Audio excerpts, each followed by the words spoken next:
that you are understandably concerned about how market volatility could impact your ability to meet your expenses during retirement.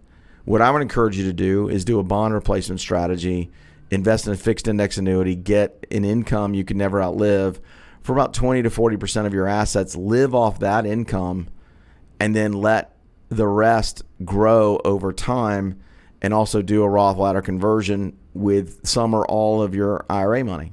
Here's a really cool hint. If you have Roth money, go ahead and consider putting that into a fixed index annuity, because you can get a 20%, 10 to 20% bonus on that money, which would be tax-free money. If you want to get our free 23 retirement cost cutters report, I would encourage you to visit activewealthshow.com/cost cutter, and it's an immediate download. All you got to do is put your contact information in.